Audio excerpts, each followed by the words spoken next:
Assalamu alaikum students, hope you all are doing great. So today is the very first lecture of radio biology. अच्छा, radio biology में आपके पास total 10 chapters हैं हमारे TUS में, जिसमें 2 sections हैं. एक रेडियो बायोलॉजी का सेक्शन है और दूसरा आपके पास रेडिएशन प्रोटेक्शन का सेक्शन है. ठीक है. अब रेडियो बायोलॉजी के सेक्शन में आपके पास 6 चैप्टर्स हैं और जो रेडिएशन प्रोटेक्शन वाला है उसमें 4 चैप्टर्स हैं. तो कुल मिला के 10 चैप्टर्स हैं. हम ऐसा करेंगे कि एक चैप्टर रेडियो बायोलॉजी से किया करेंगे और एक चैप्टर रेडिएशन प्रोटेक्शन से करेंगे, तो आपके दोनों सेक्शंस कवर हो जाएंगे. अब जो हमारे पास रेडियो बायोलॉजी का सेक्शन है, इसमें जो फर्स्ट चैप्टर है that is human biology and this chapter is very very basic. इसमें आपको बताया हुआ है कि सेल क्या है, सेल के अंदर कौन कौन सी ऑर्गेनेलीज होती हैं, माइटोकॉन्ड्रिया का क्या काम है, राइबोसोम्स का क्या काम है, न्यूक्लियस कहाँ पर प्रेजेंट होता है, काम क्या है, माइटोसिस मियोसिस क्या है. So this is very general. अगर आप एक दफ़ा रीड आउट ना भी करो ना, तो भी अगर इसमें से कोई क्वेश्चन आता है, कोई MCQ जाता है, तो यू कैन सॉल्व इट. तो हम इस चैप्टर को नहीं करते. ठीक है. लेकिन स्टिल अगर किसी स्टूडेंट को लगता है कि उसको ये चीज़ समझ नहीं आ रही, so let me know in the comment section में, डेफिनेटली उसके ऊपर ज़रूर लेक्चर अपलोड करूँगी. राइट. लेकिन अभी के लिए हम इस चैप्टर को छोड़ रहे हैं. आप एक दफ़ा इसको ज़रूर रीड आउट कर लीजिएगा, तो आपको समझ आ जाएगी इसमें कुछ भी इतना मुश्किल चीज़ नहीं लिखी हुई. हम सेकेंड चैप्टर से स्टार्ट करेंगे. ठीक है. So starting with the fundamental principles of radio biology. पूरा चैप्टर ही आपके कोर्स के अंदर शामिल है, so we are going to discuss each and everything. So starting with the introduction, क्या कहते हैं that some tissues are more sensitive than others to radiation exposure. अब कुछ टिश्यूज़ ऐसे होते हैं जो कि बहुत ज़्यादा सेंसिटिव होते हैं. सेंसिटिव से मुराद कि अगर आप उनको कम डोज भी दोगे रेडिएशन का, तो वो अच्छा खासा इफेक्ट शो करेंगे. ठीक है. They respond more rapidly and to lower doses of radiation, यानी कि रेडिएशन का कम डोज भी दिया तो वो इफेक्ट शो होगा उनके ऊपर. अब नीचे वो खुद ही कह रहा है कि जो हमारे पास रिप्रोडक्टिव सेल्स होते हैं they are more sensitive than nerve cells. जो नर्व सेल्स होते हैं वो सेंसिटिव नहीं होते हैं. अब वो सेंसिटिव क्यों नहीं होते हैं? बिकॉज आप लोगों ने पहले पढ़ा होगा कि नर्व सेल्स के अंदर हमारे पास सेंट्रोमेयर नहीं होता है. नर्व सेल्स डिवाइड नहीं होते हैं. ठीक है. तो वो सेल्स जो डिवाइड नहीं होते हैं, जिनके अंदर प्रोलिफरेशन रेट कम होता है, they are radio resistant. Then हमारे पास कहते हैं कि This and other radiobiologic concepts were detailed in 1906 by 2 French scientists. अब इसी कॉन्सेप्ट को 2 फ्रेंच साइंटिस्ट ने 1906 के अंदर डिस्क्राइब किया था कि टिश्यूज रेडियो सेंसिटिव क्यों हैं. ठीक है. Physical factors and biologic factors affect the radiobiologic response of tissue. अब अगर कोई टिश्यू है वो रेडिएशन को रिस्पॉन्ड दे रहा है, तो वो किस बेस पे रिस्पॉन्ड कर रहा है? तो वो डिपेंड करता है 2 चीज़ों पे. उस टिश्यू के फिजिकल फैक्टर्स कौन कौन से हैं और उसके बायोलॉजिक फैक्टर्स कौन कौन से हैं. ठीक है.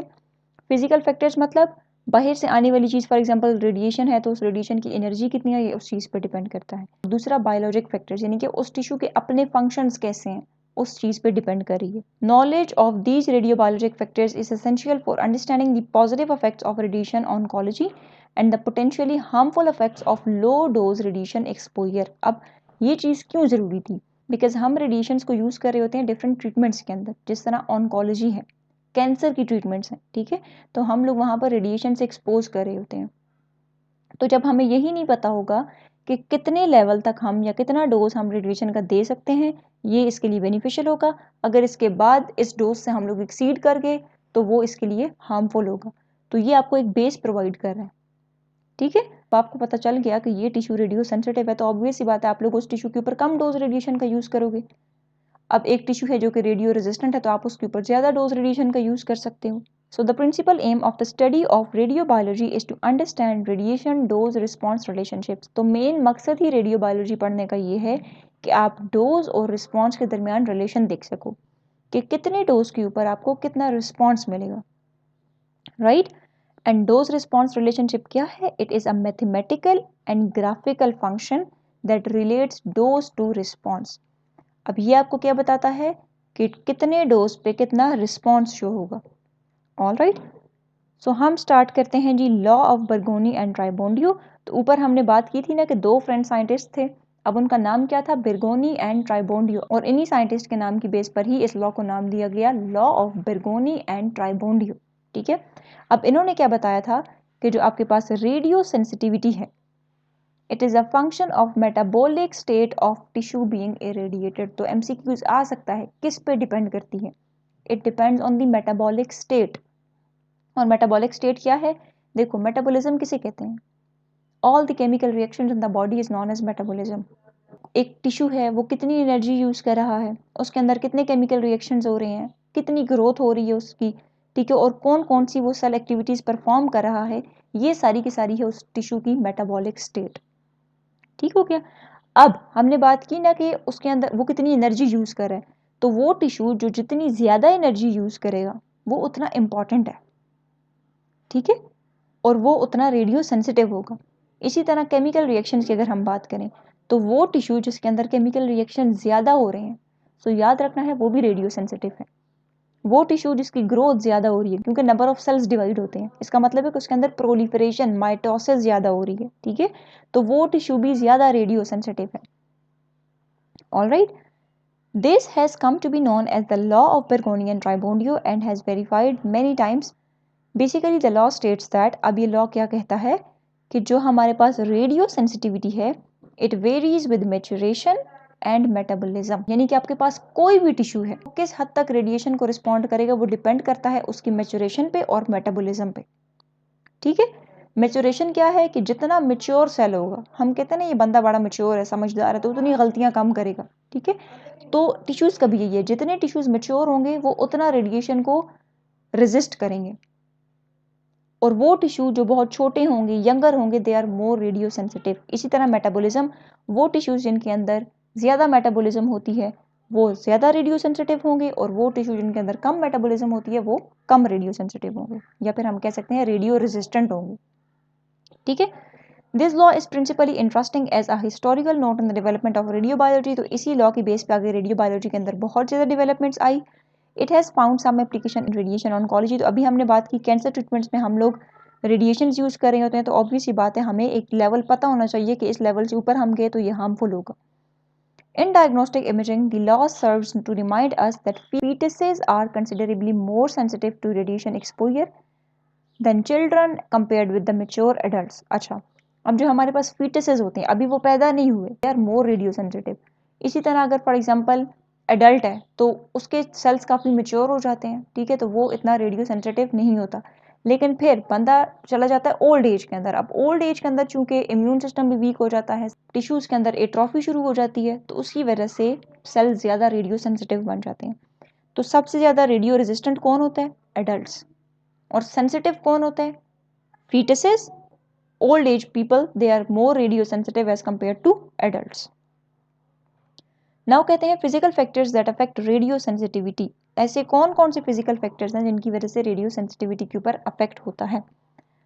When one irradiates tissue, अच्छा पहले हम बॉक्स 30.1 को देख लेते हैं, जो कि इसमें बताया हुआ है कि लॉ ऑफ बेरगोनी एंड ट्राइबोनियो बेसिकली क्या कहता है। जो हमारे पास स्टेम सेल्स होते हैं, स्टेम सेल्स मतलब इनसे आगे मजीद सेल्स प्रोड्यूस होंगे, so they are more radio sensitive. Mature cells जो हैं ये रेडियो रेजिस्टेंट होते हैं। ठीक हो गया। Younger tissues and organs are radio sensitive. तो जो न्यूली प्रोड्यूस टिश्यूज हैं, जो न्यूली प्रोड्यूस सेल्स हैं, ऑर्गन्स हैं, ऑब्वियस सी बात है वो रेडियो सेंसिटिव होंगे। Tissues with high metabolic activity are radio sensitive. वो टिश्यूज जिनके अंदर मेटाबॉलिज्म ज़्यादा है वो भी रेडियो सेंसिटिव हैं। अ हाई प्रोलिफरेशन रेट, यानी कि जो सेल्स डिवाइड हो रहे हैं, उनके अंदर ग्रोथ हो रही है, तो वो सेल्स भी हमारे पास क्या होते हैं? रेडियो सेंसिटिव होते हैं। All right, when one irradiates tissue, the response of the tissue is determined principally by the amount of energy deposited per unit mass, the radiation dose. अब कहते हैं कि आपके पास अगर किसी टिश्यू को आप लोग रेडिएशन देते हो तो उस टिश्यू के ऊपर इफेक्ट कितना होगा ये डिपेंड करता है कि आपने कितनी एनर्जी की रेडिएशन दी और टिश्यू ने कितनी एनर्जी की रेडिएशन एब्जॉर्ब की। ठीक है, यहाँ पे लिखा हुआ है ना energy deposited per unit mass, इसी को हम कहते हैं डोज। और डोज को हम कौन से यूनिट्स में मेजर करते हैं? ग्रे में, या फिर ओल्डर यूनिट इसका रेड है। ठीक हो गया। Even under controlled experimental conditions, however, when equal doses are delivered to equal specimens, यानी कि अगर आप लोग एक कंट्रोल्ड इन्वायरमेंट है उसके अंदर हर चीज़ सेम है, अगर दो स्पेसिमेंट्स हैं उसको आप लोग इक्वल डोज दे रहे हो तो रिस्पॉन्स जो है वो सेम नहीं होगा। रिस्पॉन्स क्या होगा? डिफरेंट होगा। क्यों? क्योंकि बाकी मॉडिफाइंग फैक्टर्स भी आपके पास होते हैं। ज़रूरी नहीं है कि वो सिर्फ डोज पे ही डिपेंड करके, आपने डोज सेम दी है तो दोनों के अंदर असर भी सेम होना चाहिए। इसकी एग्जांपल इस तरह है कि जिस तरह आपने सनलाइट के अंदर पौधे रखे हैं दो, अब सनलाइट तो सेम आ रही है और पौधे उनको सेम अमाउंट में यूज़ भी कर रहे हैं, लेकिन आप नोट करोगे कि एक प्लांट ज़्यादा जल्दी ग्रो करेगा और दूसरा प्लांट जो है वो ज़्यादा जल्दी ग्रो नहीं करेगा, हालांकि सनलाइट तो दोनों को सेम मिल रही थी। वो इस वजह से बिकॉज वो सिर्फ सनलाइट पे डिपेंड नहीं करता। अब हो सकता है कि जो पौधा ज़्यादा जल्दी ग्रो किया है उसके अंदर जो आपके पास सॉइल थी, जो वाटर था, वो अच्छी क्वालिटी का हो, वो सॉइल फर्टाइल थी, इस वजह से वो पौधा ज़्यादा जल्दी ग्रो कर गया। तो यहाँ पर भी यही कह रहे हैं कि अगर आप लोग दो इंडिविजुअल्स को सेम डोज दे रहे हो तो ज़रूरी नहीं है कि दोनों के अंदर रिस्पॉन्स सेम हो, बाकी फैक्टर्स पे भी ये डिपेंड कर रहा होता है। ठीक है। A number of physical factors affect the degree of radiation response। अब वो फिजिकल फैक्टर्स कौन कौन से हैं? सबसे पहले हमारे पास आता है लीनियर एनर्जी ट्रांसफर। अब अगर आप देखो वर्ड को, सो लीनियर क्या होता है? लीनियर मतलब फॉर एग्जांपल हम कहते हैं कि ये स्केल लीनियर है। लीनियर स्केल का मतलब होता है 1, 1 के बाद 2, 2 के बाद 3। तो जैसे जैसे हम आगे जा रहे हैं 1 के अंदर 1 ऐड होता जा रहा है, 1 ऐड होता जा रहा है, देन 1 ऐड होता जा रहा है, यानी कि हर एक अगला नंबर प्रीवियस नंबर से एक एक नंबर ज़्यादा होता जा रहा है, ऐसे कि दिस इज लीनियर। तो यहाँ पर भी यही कहते हैं कि जैसे जैसे आपके पास ये टिश्यू है ना, अब टिश्यू के अंदर रेडिएशन जा रही है, तो ये रेडिएशन कौन सी है? एक्स रेडिएशन है, यानी कि एक्स रेज हैं। और X rays they are high energy radiations, इनके पास एनर्जी है तो ये अपनी एनर्जी ट्रांसफर करेंगी। तो जैसे जैसे ये टिश्यू के अंदर से गुजर रही है, 1 सेंटीमीटर गुजरी, फिर आगे जा रही है, फिर आगे जा रही है, तो जैसे जैसे ये 1 micrometre, not centimetre sorry, micrometre, ये आगे जाती जा रही है, तो ये अपनी एनर्जी ट्रांसफर करती जा रही है। इसको हम कहते हैं लीनियर एनर्जी ट्रांसफर। ठीक हो गया?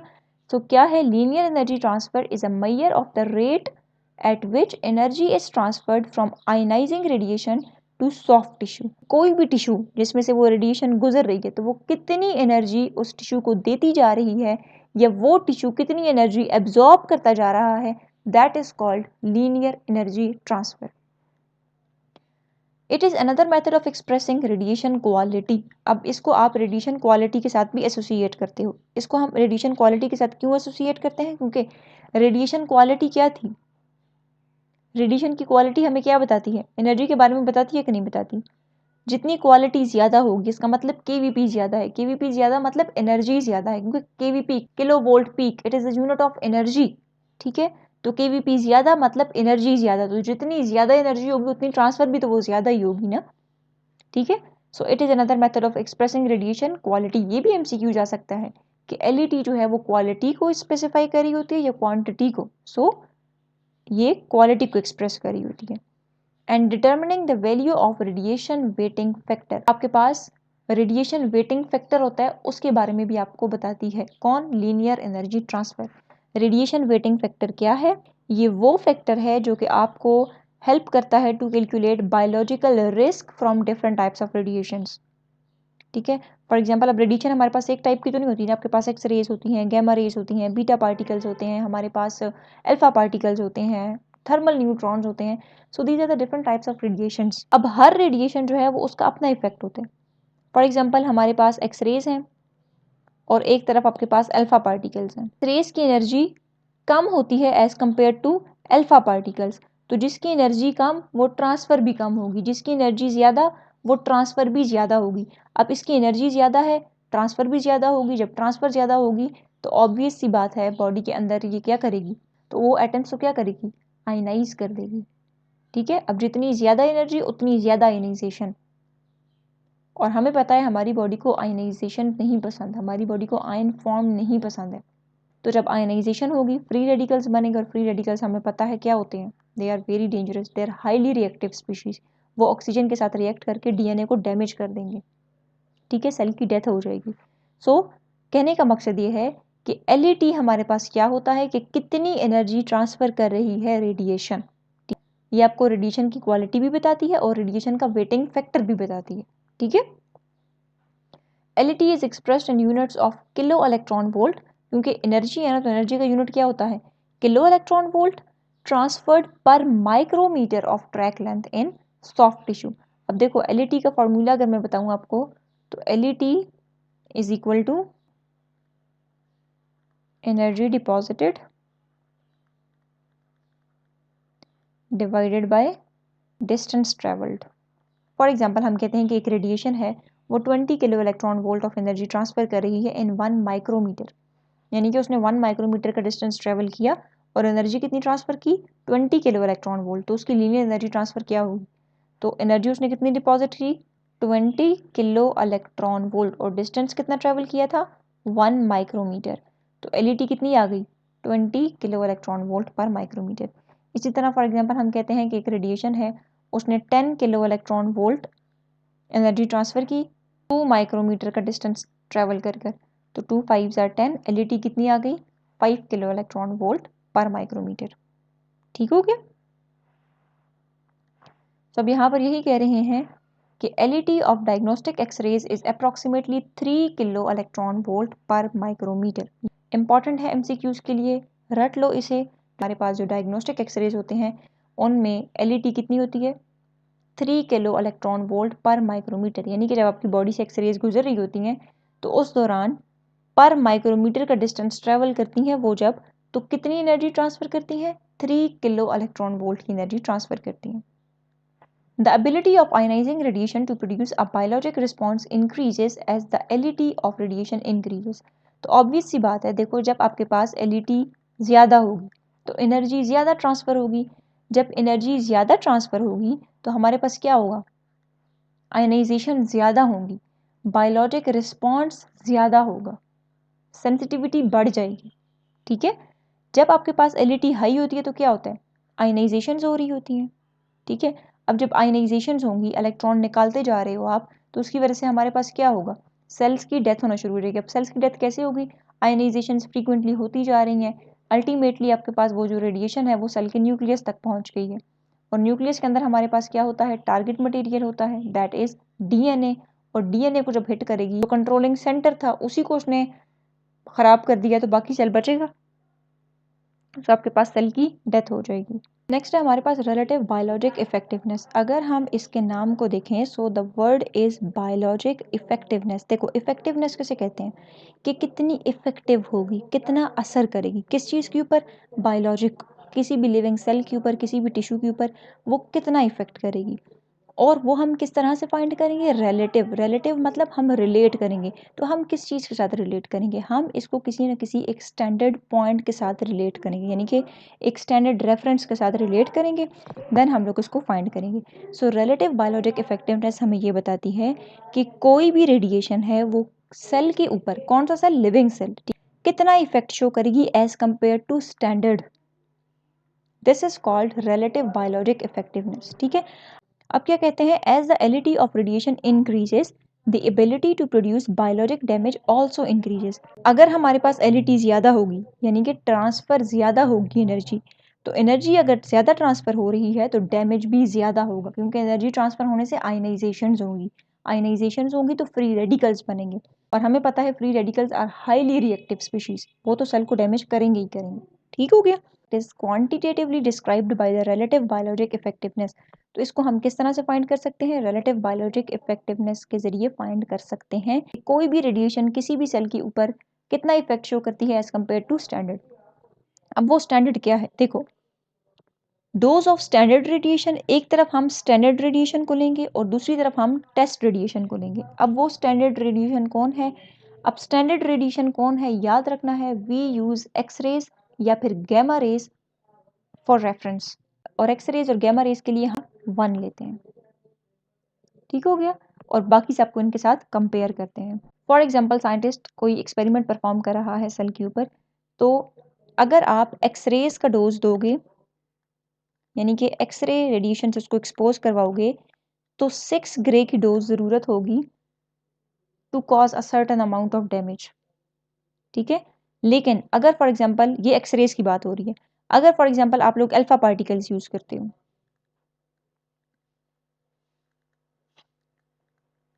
तो उसके लिए आपको 2 ग्रे की डोज चाहिए to cause the same damage. ये चीज़ भी याद रखनी है, 2 ग्रे की डोज चाहिए, डैमेज हम लोगों ने सेम करवाना है। फॉर एग्जाम्पल एक टिश्यू है उसके अंदर 100 सेल्स हैं, आप लोगों ने एक्सरे 6 ग्रे दिया, इस 6 ग्रे ने 50 सेल्स को डैमेज कर दिया, तो आप कितनी अमाउंट अल्फा पार्टिकल्स की दोगे कि वो भी 50 सेल्स को ही डैमेज करे। तो यहाँ पर 2 ग्रे का जब डोज आया अल्फा पार्टिकल्स का तो उसने भी 50 सेल्स को ही डैमेज करवाया। तो ये हमने एक्सरेज के साथ उसको कंपेयर किए। तो रिलेटिव बायोलॉजिक इफेक्टिवनेस कितनी आ गई? RBE आपके पास ऊपर स्टैंडर्ड कितना है, क्योंकि एक्सरेज का हम स्टैंडर्ड लेते हैं ना, स्टैंडर्ड डोज हमें कितनी चाहिए? 6 ग्रे। और कंपेयर हम किससे कर रहे हैं? अल्फा पार्टिकल्स से। अल्फा पार्टिकल्स के लिए कितनी चाहिए? 2 ग्रे। सो 2 × 3 तो RBE आपके पास आ गई है 3।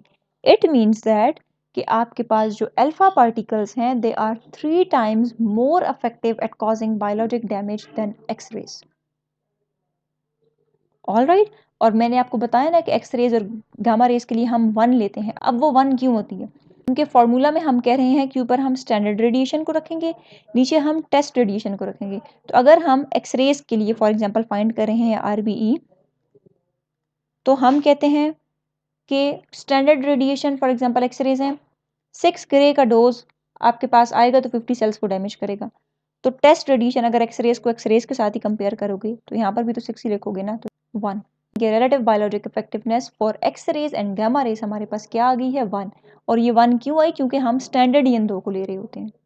नीचे उन्होंने खुद ही बता दिया कि हम स्टैंडर्ड एडिशन क्या यूज करते हैं? We use X rays. और उनकी रेंज कितनी होनी चाहिए? 200 से 250 kVp। ये भी याद रखना है, this is important for MCQs। हम स्टैंडर्ड रेडिएशन कौन सी ले रहे होते हैं? एक्सरेज ले रहे होते हैं। और उनकी कितनी kVp होनी चाहिए? 200 से 250 kVp होनी चाहिए। ठीक हो गया? This type of X-ray beam was used for many years in radiation oncology and is essentially all early radiobiologic research. ये आपके पास रेडिएशन ऑन्कोलॉजी में बहुत अरसे से यूज होता आ रहा है। Diagnostic X rays have an RBE of 1। Again मैंने आपको बताया कि इसकी RBE 1 कैसे आई है, क्योंकि आप जब एक चीज को उसी के साथ कंपेयर करोगे तो 1 ही आएगा ना, कैंसिल हो जाएगा। सो ये भी इंपॉर्टेंट है MCQs के लिए कि डायग्नोस्टिक एक्सरेज की RBE कितनी होती है। Here as radiations with lower LET, अब वो रेडिएशंस जिनकी LET कम है। LET कम मतलब एनर्जी कम। जब एनर्जी कम तो आयनाइजेशंस कम होंगी। आयनाइजेशंस अगर कम है मतलब फ्री रेडिकल्स कम बन रहे हैं। जब फ्री रेडिकल्स कम तो डैमेज भी कम हो रहा है। ठीक है, तो उनकी RBE लेस देन 1 होगी। ठीक है, और वो रेडिएशन जिनका LET ज़्यादा है तो आयनाइजेशन ज़्यादा तो फ्री रेडिकल ज़्यादा बनेंगे, फ्री रेडिकल ज़्यादा बनेंगे तो डैमेज भी ज़्यादा होगा, इसलिए इनका RBE भी ज़्यादा होगा। ठीक है, तो RBE स्टैंडर्ड कितना है? 1 है। अगर 1 से ज़्यादा होगा इसका मतलब है कि ज़्यादा रिस्पॉन्स शो करें देन एक्सरेज। अगर 1 से कम है तो इसका मतलब है कम रिस्पॉन्स शो करें than X rays. All right, so याद रखना है RBE is directly proportional to linear energy transfer. अगर एनर्जी ट्रांसफर ज़्यादा होगा तो बायोलॉजिक डैमेज भी ज़्यादा होगा, एनर्जी ट्रांसफर कम होगा तो बायोलॉजिक डैमेज भी कम होगा। ठीक हो गया? RBE of diagnostic X rays is 1। तो RBE डायग्नोस्टिक एक्सरेज का कितना होता है? 1 होता है। अभी मैंने फाइंड करना सिखा दिया, क्योंकि स्टैंडर्ड को आप लोग टेस्ट के साथ कंपेयर करोगे तो 1 ही आएगा एक्सरेज के लिए। देन हमारे पास कहते हैं figure 31 shows relationship between RBE and LET and identify some of the more common types of radiations. तो हम 31 को देख लेते हैं। Where is figure 31? अच्छा, अब अगर यहाँ पर देखो तो यहाँ पर आपके पास डिफरेंट रेडिएशंस बताई हुई हैं। कोबाल्ट 60 है, देन एक्सरेज हैं। ठीक है, इसके अलावा देन आपके पास फास्ट न्यूट्रॉन्स का बताया हुआ है, अल्फा पार्टिकल्स हैं, हैवी न्यूक्लियाई है। ठीक है, अब अगर आप देखो तो जो आपके पास कोबाल्ट 60 है लो LET वाला है। जब लो LET वाला है तो यहाँ पर रेड वाला देखो रिस्पॉन्स भी कम शो हो रहा है, यानी कि डैमेज भी कम कर रहे हैं। ये RBE डैमेज बता रहे हैं आपको। ठीक है, अब अगर फॉर एग्जांपल एक्सरेज को देखो तो एक्सरेज का LET कितना है? यहाँ तक है। ठीक है, रिस्पॉन्स 1 आ रहा है। देन आप फास्ट न्यूट्रॉन्स का देखो तो ये देखो ऊपर जा रहा है, यानी कि डैमेज ज़्यादा हो रहा है। इसी तरह अगर आप हैवी न्यूक्लियाई का देखो तो डैमेज सबसे ज़्यादा है। मतलब ये है कि जितनी ज़्यादा आपके पास LET बढ़ती जा रही है उतना डैमेज भी बढ़ता जा रहा है। लेकिन अगर आप यहाँ पर देखो तो डैमेज होने के बाद यहाँ पर दोबारा ग्राफ नीचे आ रहा है। अब ये ग्राफ दोबारा नीचे क्यों आ रहा है? ये ग्राफ दोबारा नीचे इसलिए आ रहा है, this is reason of overkill. सारे के सारे सेल्स मर गए हैं इस रीजन के अंदर। तो अब अगर आप बेशक LET ज़्यादा दो, जब सेल्स ही नहीं है तो रिस्पॉन्स या डैमेज किसको कॉज करे? जितना डैमेज होना था हो गया, अब बचा ही कुछ नहीं है जिसको वो डैमेज करे। ठीक हो गया? तो इसलिए ग्राफ नीचे आ रहा है। Table 31 list the approximate LET and RBE of various type of ionising radiations. तो अगर आप यहाँ पर देखो तो आपको डिफरेंट बताया हुआ है कि एक्सरेज के लिए आपके पास LET कितनी है और RBE कितना है। अगर आप लोग नोट करो तो जैसे जैसे हम लोग यहाँ पर नीचे आ रहे हैं तो हैवी न्यूक्लियाई पे देखो LET भी ज़्यादा है और RBE भी ज़्यादा है, यानी कि जिसका जितना ज़्यादा LET होगा उतना डैमेज भी वो कॉज करेगा। ठीक हो गया, वैल्यूज याद रखने की ज़रूरत नहीं है, सिर्फ डायग्नोस्टिक एक्सरेज की याद करो। डायग्नोस्टिक एक्सरेज की LET आप लोग कितनी यूज़ करते हो, 3 kilo electron volt per micrometer, और RBE इनकी कितनी होती है, 1 होती है। और ये लीनियर एनर्जी ट्रांसफर का आप लोगों ने यूनिट भी याद रखना है, किलो इलेक्ट्रॉन वोल्ट, क्योंकि एनर्जी ट्रांसफर हो रही है और एनर्जी का यूनिट किलो इलेक्ट्रॉन वोल्ट है, और नीचे ये पर माइक्रोमीटर याद रखना है। ठीक है, कहते हैं when mice are irradiated with 250 kilovolt peak X rays, यानी कि आप लोगों ने एक्सरेज उसको कितनी दी है, 250, death occurs at 6.5 gray, 6.5 gray पे उसकी डेथ हो गई है। If similar mice are irradiated with fast neutrons, अब आप लोगों ने फास्ट न्यूट्रॉन से उसको एक्सपोज करवाया है तो डेथ अकर हुई है 2.1 पे, यानी कि एक्सरेज के लिए कितना डोज चाहिए था, 6.5, लेकिन न्यूट्रॉन्स के लिए 2.1 डोज पे उसकी डेथ हो गई। तो RBE कितना होगा, तो ऊपर आप किसको लिखोगे, एक्सरेज को, क्योंकि स्टैंडर्ड कौन है, एक्सरेज है।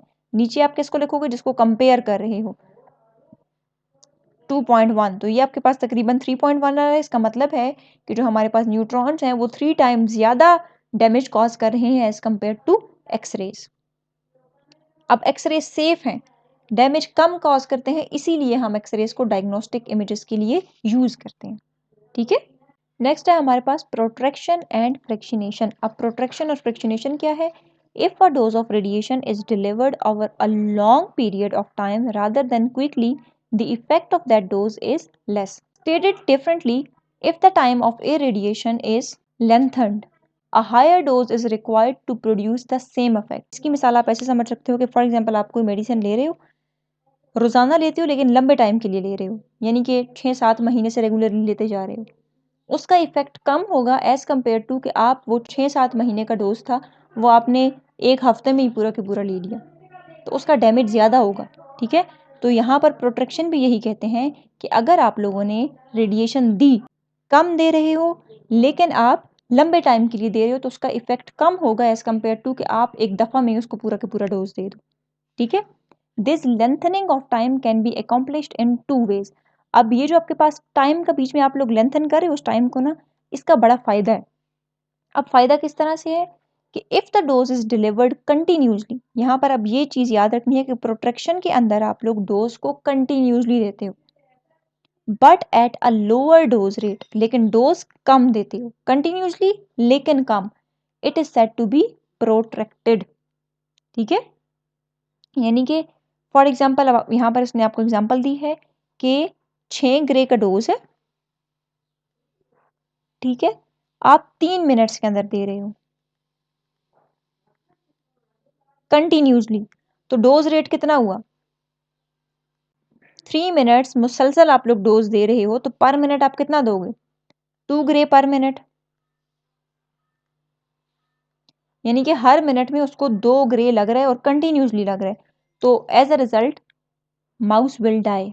ठीक है, इट इज लीथल, माउस मर जाएगा।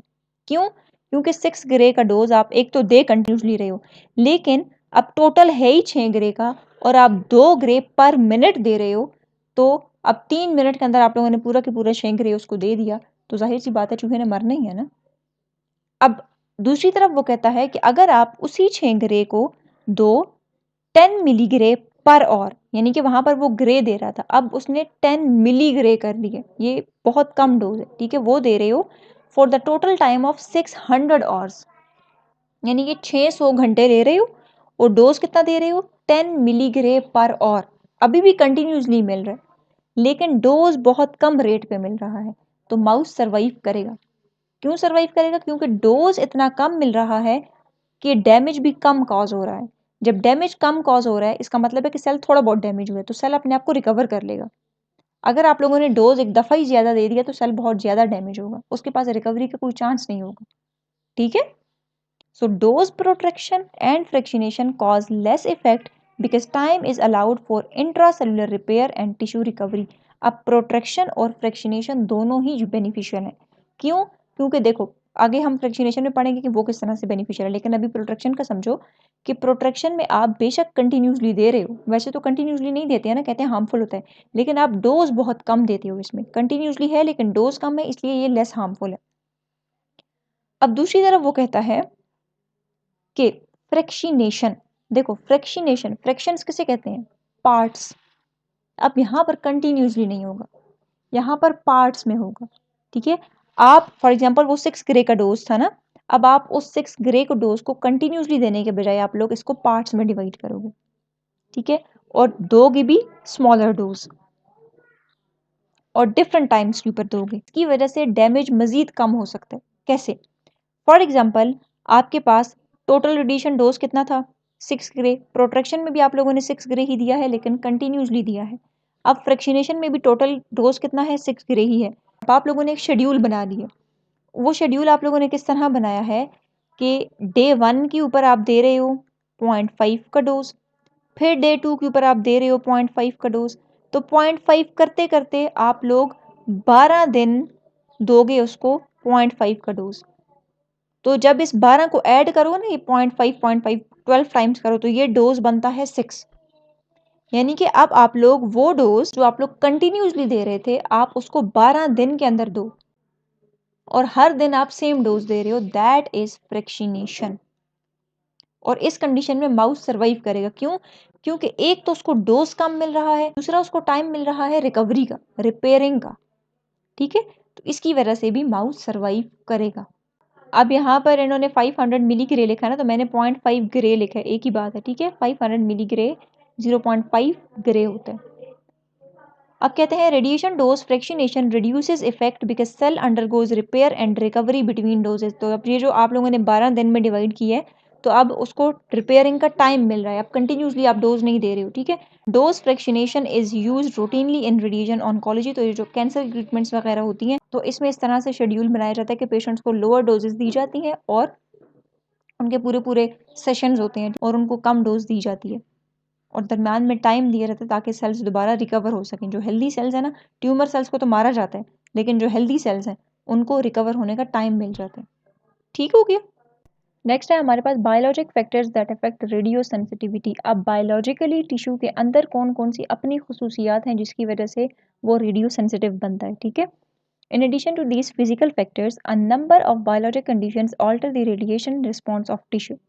Some of these factors such as age and metabolic rate have to do with the inherent state of tissue. अब ये जो एज है, मेटाबॉलिक स्टेट है, ये टिश्यू की अपनी होती है, यानी कि हर टिश्यू की एज अपनी अपनी होती है। कुछ टिश्यूज पहले डिवेलप हो जाते हैं, कुछ टिश्यूज बाद में डिवेलप होते हैं।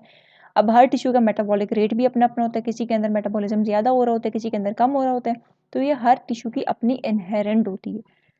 Other factors are related to artificially introduced modifiers of the biologic system. अब artificially introduced modifiers क्या हैं? ये हमारे पास external factors होते हैं, यानी कि टिश्यू के अपने अंदर नहीं होते, ये हम इनके अंदर intentionally ऐड करते हैं। क्यों ऐड करते हैं? To change the radiation response, ठीक है। फॉर एग्जाम्पल में हमारे पास सर्टन ड्रग्स आ जाती हैं, कुछ केमिकल्स होते हैं और ऑक्सीजन का लेवल होता है, ठीक है। ये मॉडिफायर्स या तो रेडिएशन डैमेज को इंक्रीज करेंगे, यानी कि उस ऑर्गन को मज़ीद सेंसिटिव कर देंगे, रेडियो सेंसिटाइजर्स इनको कहते हैं, या तो ये एजेंट्स जो हैं वो क्या करेंगे, रेडिएशन डैमेज को कम करेंगे, यानी कि रेडिएशन से प्रोटेक्ट करेंगे। रेडियो प्रोटेक्टर्स हम इनको कहते हैं। ठीक हो गया। सो आर्टिफिशियल इंट्रोड्यूस्ड मॉडिफायर्स की समझ आ गई। इंटेंशनली हम लोग ऐड करते हैं ताकि रेडिएशन का रिस्पॉन्स चेंज हो सके। ठीक हो गया। सो पहला हमारे पास है oxygen effect.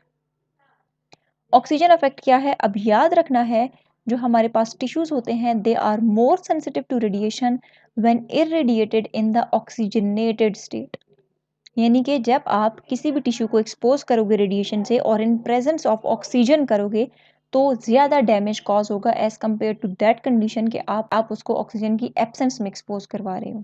This characteristic of tissue radiation response is called oxygen effect. इसको हम कहते हैं ऑक्सीजन इफेक्ट, यानी कि ऑक्सीजन जो है वो किस तरह से असरअंदाज करती है। And is described numerically by the oxygen enhancement ratio. और न्यूमेरिकली हम इसको किस तरह से करते हैं? ऑक्सीजन एनहांसमेंट रेशो कहते हैं। ठीक है। ऑक्सीजन एनहांसमेंट रेशो क्या है? Dose needed under anoxic condition, यानी कि ऑक्सीजन की एब्सेंस में आपको कितना डोज चाहिए डैमेज कॉज करने के लिए, और ऑक्सीजन की प्रेजेंस में कितना डोज चाहिए डैमेज कॉज करने के लिए, that is called oxygen enhancement ratio. Formulas आप लोगों ने याद करने हैं, न्यूमेरिकल बेस्ड एमसीक्यूज आते हैं पेपर के अंदर। इन the presence of normal oxygen आपके पास 6 ग्रे एक्सरेज ने सेल्स को किल कर दिया, और एनारोबिक कंडीशन के अंदर यानी कि in the absence of oxygen it takes 18 gray to kill the same cell. तो ऑक्सीजन एनहांसमेंट रेशो क्या होगी? अब दो वैल्यूज आपको दी हैं, तो आपको जब तक फॉर्मूला नहीं आएगा तो आपको क्या पता ऊपर हमने कौन सी वैल्यू को रखना है और नीचे कौन सी वैल्यू को रखना है। सो याद रखना है, विदाउट ऑक्सीजन वाली वैल्यू को आप लोगों ने ऊपर रखना है और इन the presence of oxygen value को नीचे रखना है। ठीक हो गया? तो अगर फॉर एग्जाम्पल अभी मैंने आपको एग्जाम्पल में कहा कि 6 grey in presence of oxygen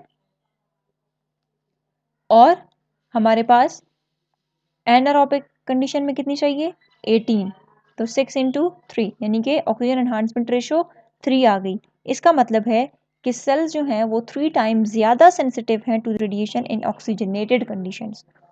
अब क्यों सेल्स ऑक्सीजनेटेड कंडीशन के अंदर ज़्यादा सेंसिटिव हो जाते हैं?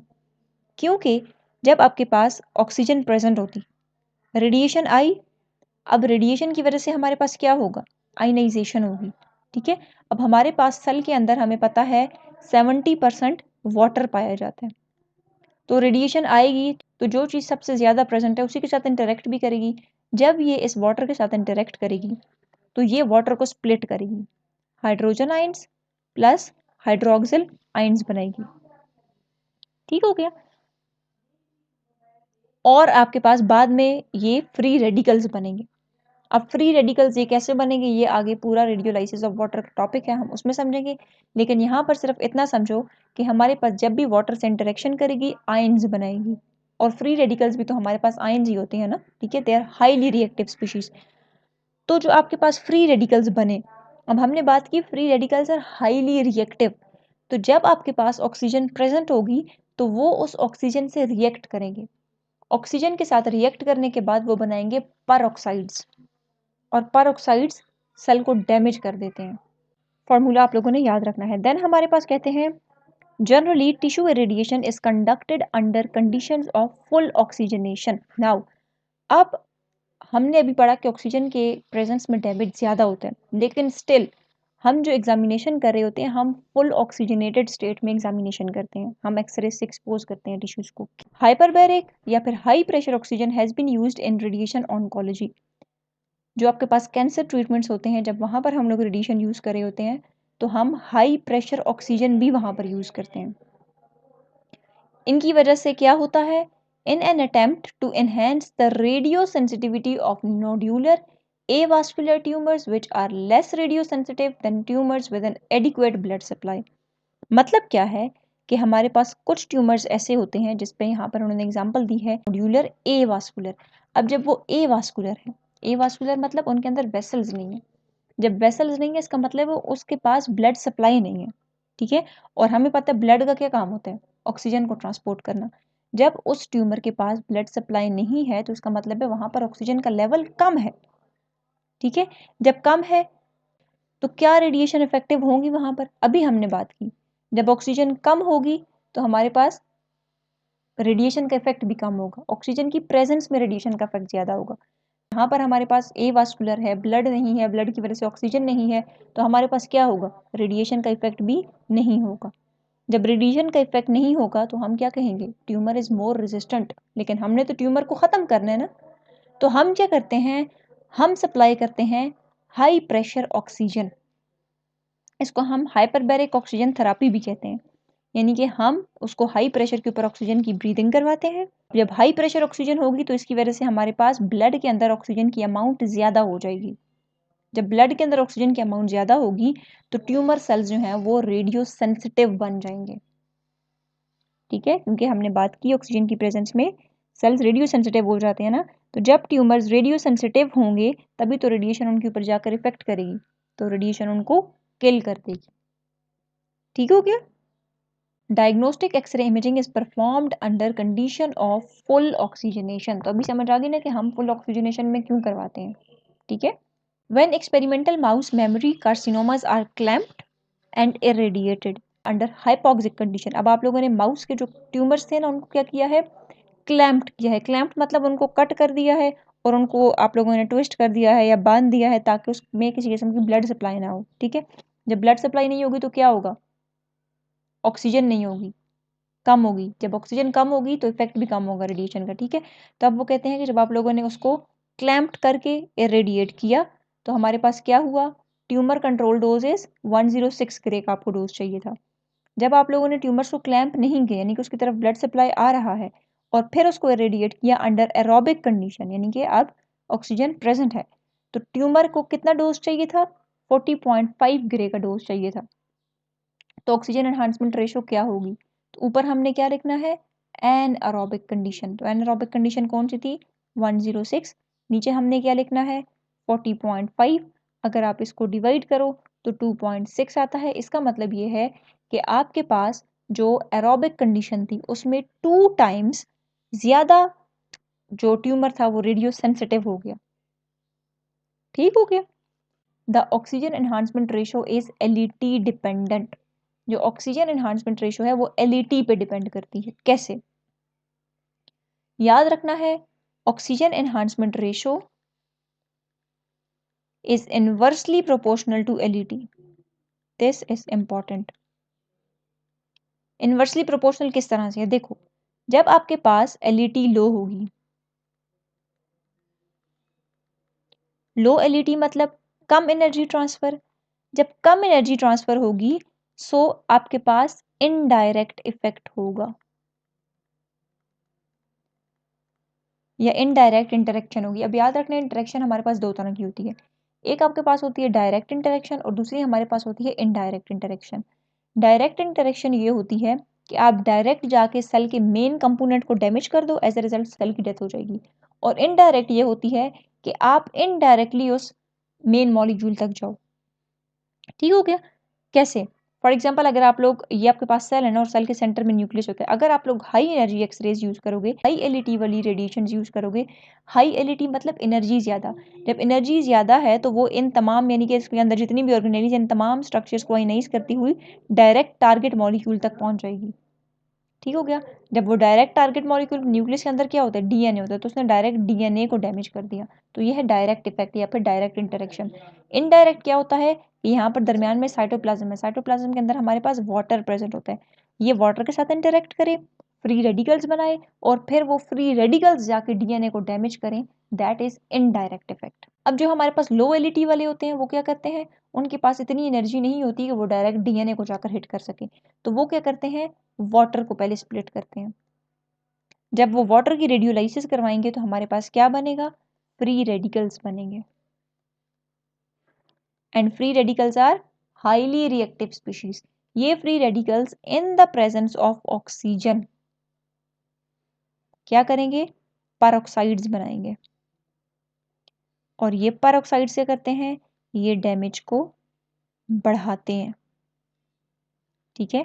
Cell can not go towards repair, सही हो गया। तो इसीलिए हम कहते हैं कि जो ऑक्सीजन एनहांसमेंट रेशो है ये एलईटी पे डिपेंड कर रही है, और किस तरह डिपेंड कर रही है, इनवर्सली डिपेंड कर रही है, ठीक हो गया।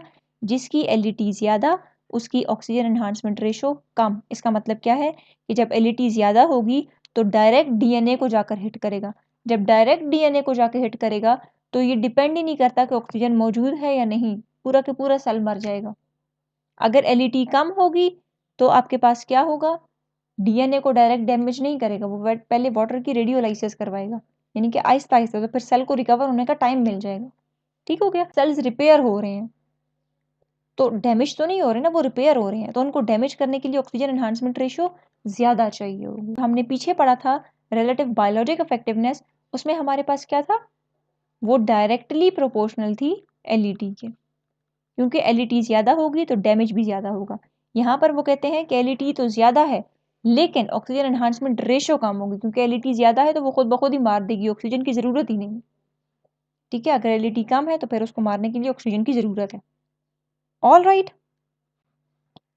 The oxygen enhancement ratio is highest for low LET radiation, वही बात होगी, इनवर्सली प्रोपोर्शनल है, with a maximum value of approximately 3 that decreases to 1 for high LET radiation. Maximum value कितनी है 3 और मिनिमम वैल्यू कितनी है 1, कि ऑक्सीजन एनहांसमेंट रेशो जो लो एलईडी रेडिएशन है उनके लिए कितनी है, 3 है, और जो हमारे पास हाई एलईडी रेडिएशन है उनके लिए कितनी है, 1 है। एमसीक्यूज आ सकते हैं, ठीक है। मैक्सिमम वैल्यू इसकी कितनी है, 3 है, और मिनिमम वैल्यू कितनी है, 1 है।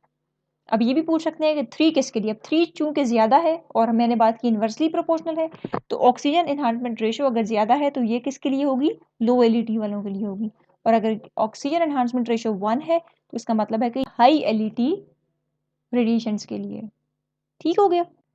देन हमारे पास आती है जी एज। अब एज क्या है, मैंने पहले भी आपको बताया था, छोटे बच्चे ज़्यादा सेंसिटिव होते हैं एज कम्पेयर टू एडल्ट। और अगर हम छोटे बच्चों और फीटसेस का कंपैरिजन करें तो जो फीटस होता है, जो भी पैदा भी नहीं हुआ, वो इन यूट्रो लाइफ में है, तो वो ज़्यादा रेडियो सेंसिटिव होता है। इसीलिए आप लोगों ने देखा होगा कि जो प्रेग्नेंट फीमेल्स होती हैं उनको किसी भी किस्म का ऐसा एग्जामिनेशन रेफर नहीं किया जाता जिसमें आयनाइजिंग रेडिएशन यूज हो, उनको अल्ट्रासाउंड रेफर किया जाता है।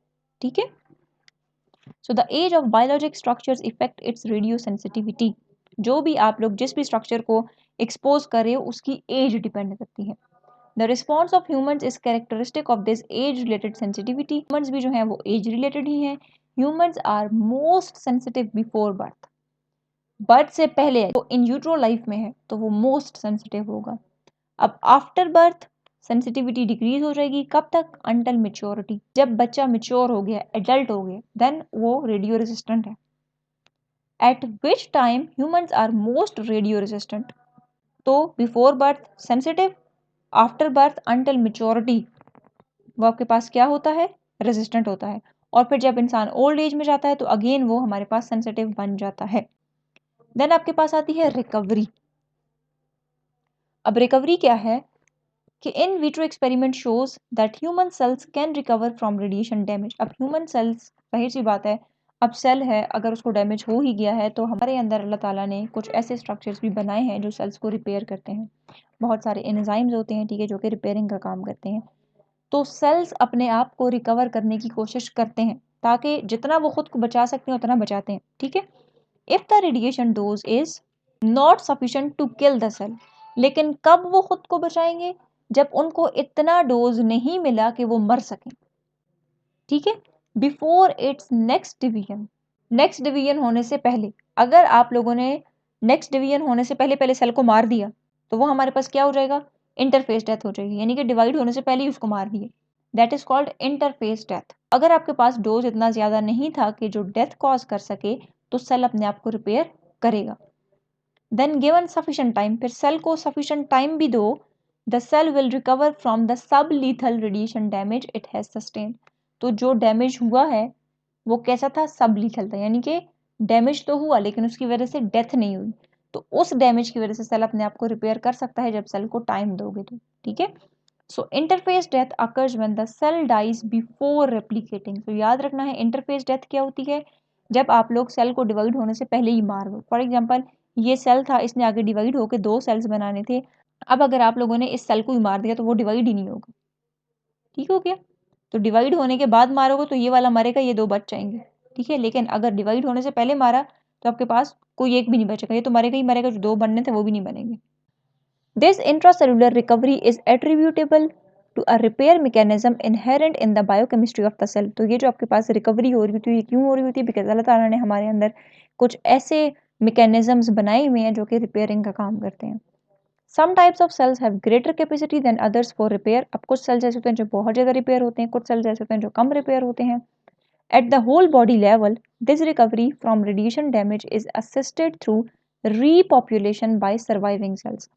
अब रीपॉपुलेशन किसे कहते हैं, अब फॉर एग्जांपल आप लोगों ने बॉडी को एक्सपोज करवाया है रेडिएशन से और बहुत सारे सेल्स डैमेज हो गए हैं, तो कुछ सेल्स सर्वाइव भी करेंगे, जो बचे कुछ सेल्स हैं। ठीक है। अब ये जो सर्वाइविंग सेल्स हैं ये डिवाइड होंगे और नए सेल्स बनाएंगे। This process is called repopulation. Alright. तो अब यहाँ पर यही कह रहे हैं कि रिकवरी कैसे होगी, जो रेडिएशन डैमेज हुआ है उससे जो बचे हुए सेल्स थे, सर्वाइविंग सेल्स, वो क्या करेंगे, रीपॉपुलेशन करेंगे, डिवाइड होकर नए सेल्स बनाएंगे। ठीक हो गया। इफ अ टिश्यू और organ receives a sufficient radiation dose it responds by shrinking. आप लोगों ने एक टिश्यू को या ऑर्गन को इतना डोज दिया कि उसके सेल्स डैमेज हो गए। जब सेल्स डैमेज हो गए हैं उसमें से, यानी कि सेल्स मर गए हैं, तो सेल्स कम हो गए, नंबर ऑफ सेल्स कम हो गए ना। तो जब नंबर ऑफ सेल्स कम होंगे तो ऑर्गन का साइज क्या होगा, डिक्रीज होगा। This is known as atrophy. Decrease in size of organ और tissue is known as atrophy. ठीक हो गया।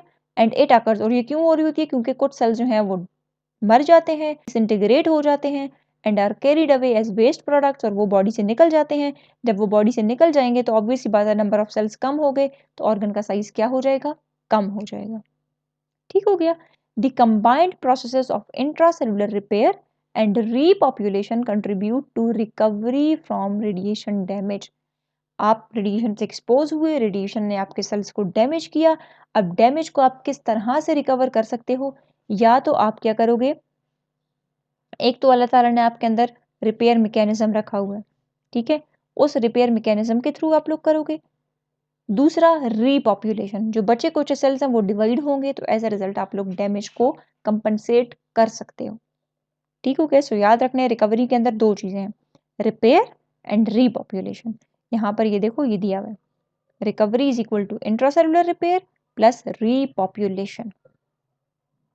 If a sufficient number of cells sustain only sublethal damage and survive, they may proliferate and repopulate the irradiated tissue। और अगर for example किसी tissue को आप लोगों ने डोज दिया है और वो इतना दिया है कि उसके अंदर सेल्स की डेथ हो गई है, तो जो सेल्स सर्वाइव हैं, यानी कि सर्वाइवल सेल्स हैं, वो आपके पास क्या करेंगे? प्रोलिफरेट करेंगे। जब वो प्रोलिफरेट करेंगे तो रीपॉपुलेट, यानी कि डिवाइड होंगे। जब वो डिवाइड होंगे तो वो टिश्यू जिसको आप लोगों ने इरेडिएट किया था, वो टिश्यू दोबारा से ग्रो करेगा, उसका डैमेज रिकवर हो जाएगा। ठीक हो गया। यहाँ पर आप लोग देखो, यहाँ पर उन्होंने ग्राफ में भी बताया हुआ है, the oxygen enhancement ratio is high for low LET radiation and decreases in value as the LET increases. देखो अब यहाँ पर कोबाल्ट 60 है, ये हमारे पास क्या है? लो एलईटी वाला है। फिर एक्सरेज आती हैं, देखो अब ये कोबाल्ट 60 है, ये लो एलईटी वाला है। देन हमारे पास एक्सरेज हैं, देन फास्ट न्यूट्रॉन्स हैं, और हमारे पास अल्फा पार्टिकल्स हैं। तो जैसे जैसे एलईटी बढ़ती जा रही है, हमारे पास ऑक्सीजन एनहांसमेंट रेशियो कम होती जा रही है, क्योंकि जब एलईटी बढ़ेगी तो डायरेक्ट वो आपके पास डीएनए को जाके हिट करेगा, ऑक्सीजन की जरूरत है ही नहीं। It doesn't matter whether oxygen is present और not, right.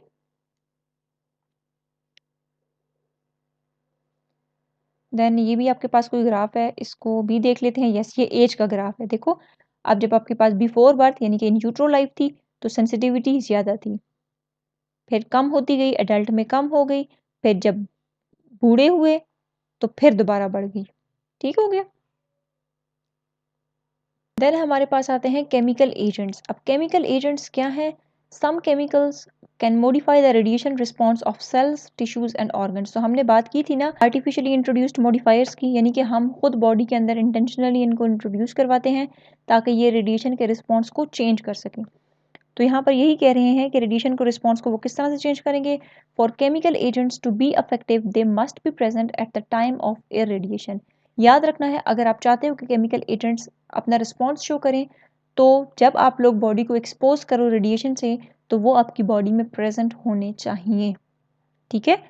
Post irradiation application does not usually alter the degree of radiation response. बाद में अगर आप उनको बॉडी के अंदर डाल रहे हो तो उसका कोई फायदा नहीं है। ठीक है। Agents that enhance the effect of radiation are called radiosensitizers। अब वो एजेंट्स जिनकी वजह से रेडिएशन का इफेक्ट ज़्यादा हो रहा है उसको हम कहते हैं रेडियो सेंसिटाइजर्स, क्योंकि वो ज़्यादा रेडियो सेंसिटिव बना रहे हैं। एग्जाम्पल के अंदर हमारे पास क्या है? हेलोजिनेटेड पायरिमिडीन्स हैं, मेथोट्रेक्सेट है, एक्टिनोमाइसिन डी है, हाइड्रोक्सी यूरिया है, विटामिन के है। तो ये सारी चीज़ें हमारे पास क्या करती हैं? रेडियो सेंसिटिव बनाती हैं। जो आपके पास हेलोजिनेटेड पायरिमिडीन्स हैं, they become incorporated into the DNA of the cell and amplify the effect of radiation on that molecule. यानी कि इसको डीएनए के अंदर जब आप लोग डालोगे तो इसकी वजह से हमारे पास क्या होगा? रेडिएशन का इफेक्ट ज़्यादा हो जाएगा। All radio sensitisers have an effectiveness ratio of approximately 2। ये भी याद रखनी है, एमसीक्यूज आ सकता है कि जितने भी रेडियो सेंसिटाइजर्स हैं उनकी इफेक्टिवनेस रेशियो कितनी है? 2 है। That is if 90% of the cell culture is killed by 2 gray, यानी कि अगर आप लोग 2 ग्रे का डोज दे रहे हो और 90% सेल्स की डेथ हो रही है, then in the presence of sensitising agent, जब आप लोग सेंसिटाइजिंग एजेंट यूज करोगे तो सिर्फ और सिर्फ 1 ग्रे डोज चाहिए होगी to require the same percentage of lethality. ठीक हो गया। तो इसकी आप लोगों ने याद रखना है क्या है? 2 है। देन हमारे पास कहते हैं कुछ कंपाउंड्स ऐसे भी होते हैं जो कि आपको रेडिएशन से प्रोटेक्ट करते हैं, that are called radio protectors या फिर रेडियो प्रोटेक्टिव कंपाउंड्स। इनके अंदर आपके पास एग्जांपल दी है सल्फ हाइड्राइल ग्रुप की, ठीक है, इसके अंदर सल्फर और हाइड्रोजन बाउंड होते हैं एक दूसरे के साथ। हमारे पास सिस्टीन है, सिस्टियामीन है, hundreds of others have been tested and found effectively by a factor of approximately 2। अब रेडियो प्रोटेक्टिव का भी फैक्टर 2 ही है, ठीक है। फॉर एग्जाम्पल अगर 6 ग्रे का डोज चाहिए to kill a mouse then in the presence of radio protective agent, अगर आप लोगों को रेडियो प्रोटेक्टिव एजेंट की प्रेजेंस में रेडिएशन दोगे तो उसके लिए कितना डोज चाहिए होगा 12 ग्रे, यानी कि उससे डबल डोज चाहिए होगा। पीछे 2 ग्रे चाहिए था लेकिन रेडियो सेंसिटाइजर्स की प्रेजेंस में 1 ग्रे पे ही काम हो गया, ठीक है। लेकिन यहाँ पर 6 ग्रे चाहिए लेकिन रेडियो प्रोटेक्टिव एजेंट भी मौजूद है, तो जब वो प्रोटेक्ट करेगा तो रेडिएशन तो अपने इफेक्ट शो नहीं कर पाएंगी ना, तो आपको फैक्टर ऑफ 2, तो 6 का डबल 12 ग्रे डोज चाहिए होगा टू प्रोड्यूस lethality।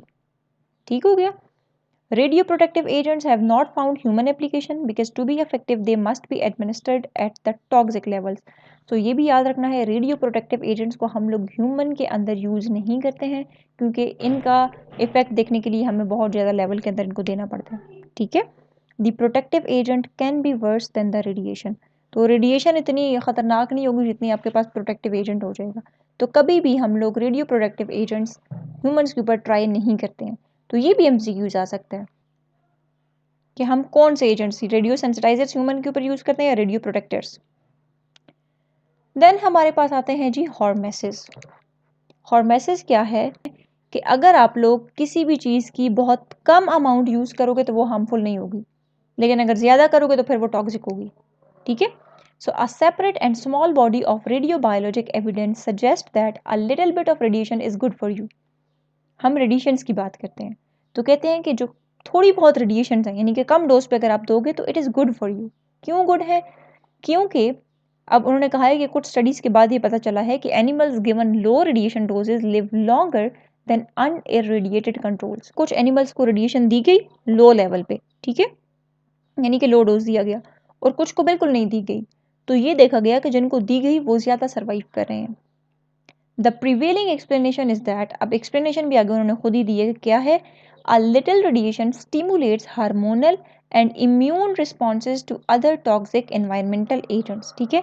तो आपके पास जब आप लोग रेडिएशंस दोगे तो आपकी बॉडी स्टिमुलेट होगी, हार्मोन स्टिमुलेट होंगे, इम्यून सिस्टम स्ट्रांग होगा, वो अपना रिस्पॉन्स शो करेगा। फॉर एग्जाम्पल कुछ माएँ होती हैं ना जो बच्चों को बिल्कुल ही बाहर नहीं भेजती कि गंदगी में नहीं खेलना, बीमार हो जाओगे, यहाँ वहाँ नहीं जाना, तो वो बच्चे सबसे ज़्यादा बीमार होते हैं। और वो बच्चे जो खुलेआम खेल रहे होते हैं तो वो बच्चों का इम्यून सिस्टम ना बड़ा स्ट्रांग होता है, वो बीमार इतनी जल्दी नहीं होते हैं।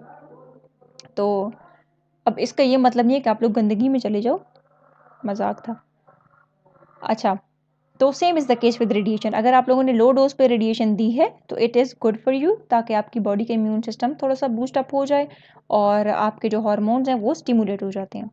Many non-radiation examples of hormesis can be found in large quantities. Fluoride is deadly. For example, आपके पास जिस तरह फ्लोराइड की एग्जाम्पल उन्होंने दी है, अगर आप बहुत ज़्यादा क्वांटिटी में फ्लोराइड को यूज़ करोगे तो आप मर सकते हो, ठीक है, it is poisonous. In small quantities आपकी टूथपेस्ट में यूज़ हो रही होती है, ये आपकी टूथ की जो कैविटीज़ हैं उनसे प्रोटेक्ट करती है आपको, तो it is beneficial in small amount. Regardless of radiation hormesis के अलावा आप लोगों ने याद रखना है कि बेशक हम कह रहे हैं कि लो डोज बेनिफिशियल है, लेकिन स्टिल आप लोगों ने as low as reasonably achievable यानी कि अलारा प्रिंसिपल को ज़रूर कंसिडर करना है ताकि सेफ अप्रोच के अंदर रेडिएशन यूज़ हो सके। ठीक हो गया।